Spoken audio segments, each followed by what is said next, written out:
Welcome to students studio. आज हम लोग स्टार्ट कर रहे हैं हमारी फ्लेमिंगो की next poem, Aunt Jennifer's tigers. Aunt Jennifer's tigers, जैसा कि आप टाइटल से समझ पा रहे हैं, इसमें एक कैरेक्टर एड्रीन रिच ने डाला हुआ है जिसका नाम है आंट जेनिफर। तो यहाँ पर आंट जेनिफर के टाइगर्स की बात की जाएगी। आंट जेनिफर्स टाइगर्स ये एक पोइम है जो कॉन्ट्रास्ट शो करती है between Aunt Jennifer and her tigers. Aunt Jennifer ने टाइगर्स को पेंट किया हुआ है एक पैनल पर, और आप सभी को पता है कि टाइगर जो हैं वो रिप्रेजेंट करते हैं बोल्डनेस को, ब्रेवरी को। और जबकि उनकी जो पेंटर हैं आंट जेनिफर, वो बहुत ही कावर्ड हैं, बहुत ही ज़्यादा डरी हुई रहती हैं, सहमी हुई रहती हैं, क्योंकि वो अपने विवाह के बंधन से आज तक निकल करके इंडिपेंडेंट लाइफ नहीं जी पाई हैं। तो आइए किस तरीके से दोनों चीज़ों को पोइट ने यहाँ पर हमारे सामने रिप्रेजेंट किया हुआ है, आइए देखते हैं। स्टार्ट करते हैं पोइम। पोइम को स्टार्ट करने से पहले हम पढ़ेंगे before you read. Before you read में जैसा कि लिखा हुआ है कि what does the title of the poem suggest to you, कि इस पोइम का टाइटल आपको क्या सजेस्ट करता है। Are you reminded of other poems, क्या आपको और भी कोई पोइम्स याद आती हैं। ऑन टाइगर्स, टाइगर्स पर और भी पोइम आपको याद आ रही हैं या नहीं आ रही हैं। ये दो क्वेश्चंस यहाँ पर हमसे पोइट ने आस्क किए हैं। चलिए पोइम स्टार्ट करते हैं। Aunt Jennifer's tigers, Aunt Jennifer के जो टाइगर्स हैं, फ्रेंड्स, वो उछल कूद करते हैं अक्रॉस ए स्क्रीन, यानी स्क्रीन पर इधर से उधर उछल कूद करते हैं। ब्राइट, उनका कलर ब्राइट है, चमकीला है। टोपाज, येलोइश कलर है उनका। टोपाज माने पुखराज होता है जिसका कलर येलो कलर का होता है, तो उनके कलर चमकीले हैं, पीले रंग के हैं। डिनाइजेंस, ये जो वर्ड आया हुआ है डिनाइजेंस, डिनाइजेंस का मतलब होता है रेसिडेंट। तो ये निवासी हैं, ये टाइगर निवासी हैं of a world of green, हरी भरी दुनिया के निवासी हैं, जंगलों के निवासी हैं। दे डू नॉट फियर, इन टाइगर्स को कोई डर नहीं है। द मैन, उन आदमियों का। बीनीथ द ट्री, जो आदमी वृक्ष के नीचे आराम कर रहे हैं उनका इन्हें बिल्कुल भी डर नहीं है। यहाँ पर ये जो आदमी द मैन है, ये और कोई नहीं है बल्कि हंटर्स हैं जो टाइगर के शिकार के लिए गए हुए हैं। तो यहाँ बताया गया है कि टाइगर को कोई भी डर नहीं है शिकारियों से जो कि वृक्ष के नीचे आराम कर रहे हैं। दे पेस, टाइगर तो रफ्तार में भागते रहते हैं। इन स्लीक शिवेलरिक, बहुत ही चमकदार रंग को लेकर के, शिवेलरिक, शूरवीरों की तरह। साइटेंटी, साइटेंटी मतलब पूरे कॉन्फिडेंस के साथ में भागते रहते हैं। तो पूरे स्टेंजा में हमने क्या देखा कि आंट जेनिफर के जो टाइगर हैं वो पैनल पे इधर से उधर जंप कर रहे हैं। उनका कलर बहुत ही चमकीला पीले रंग का है, वो हरी भरी दुनिया के निवासी हैं। इन टाइगर को कोई भी डर नहीं है उन शिकारियों का जो पेड़ के नीचे आराम कर रहे हैं। और ये टाइगर उन्हीं शिकारियों के सामने से अपने ब्राइट कलर को लेकर के बड़े ही कॉन्फिडेंट होकर के भागकर निकल जाते हैं, बिल्कुल एक बहादुर सेनापति या फिर बहादुर सैनिक की तरह। नेक्स्ट स्टेंजा देखते हैं। नेक्स्ट स्टेंजा देखिए आप।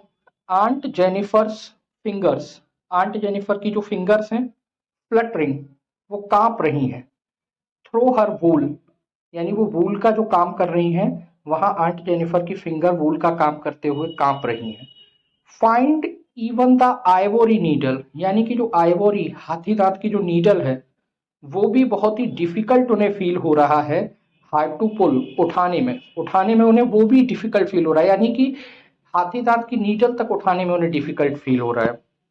द मैसिव वेट, क्योंकि उनके पास एक बहुत भयंकर वजन है। Of uncle's wedding band, uncle से जो विवाह उन्होंने किया था उस विवाह का एक भयंकर वजन उनके हाथों में है। Sits heavily upon Aunt Jennifer's hand, जो कि बुरी तरीके से आंटी के हाथों पर हावी हो गया। यानी कहने का मतलब ये है कि आंट जेनिफर आइवोरी की नीडल इसलिए नहीं उठा पा रही क्योंकि अंकल की वेडिंग बैंड यानी शादी की अंगूठी, जैसे ही आंट जेनिफर काम करती हैं आइवोरी नीडल से तो उनकी नज़र पड़ती है अपनी उंगली पर, और उंगली में है विवाह की अंगूठी, इंगेजमेंट रिंग। उस रिंग को देखती हैं तो उन्हें याद आ जाता है अपने विवाह के बारे में, और उन्हें सारी वो प्रताड़नाएं याद आ जाती हैं जो अंकल के द्वारा उन्हें दी गई हैं, इसलिए उनके हाथ कांपने लगते हैं वूल का काम करते हुए। आगे देखिए next stanza. When aunt is dead, जब आंटी की मृत्यु हो जाएगी, हर टेरिफाइड हैंड्स, तो उनके जो डरे हुए हाथ हैं, विल लाई, वो पड़े होंगे बिल्कुल बेजान, स्टिल रिंग्ड, लेकिन उन हाथों में अभी भी वो अंगूठी होगी जो अंकल से विवाह की सूचना दे रही होगी, विद ऑर्डील्स, जो बता रही होगी शी वाज मास्टर्ड बाई, कि आंटी मरने के बाद भी आज भी मास्टर्ड बाई, गुलाम है। लेकिन the tigers in the panel, लेकिन आंटी ने पैनल पर जो टाइगर बनाए हैं, दैट शी मेड, जो कि आंटी के द्वारा बनाए गए हैं, विल गो ऑन प्रेंसिंग, वो आज भी प्रेंसिंग, उछल कूद कर रहे होंगे, प्राउड, बड़े ही स्वाभिमान के साथ, एंड अनअफ्रेड, और वो टाइगर बिल्कुल भी डरे हुए नहीं होंगे।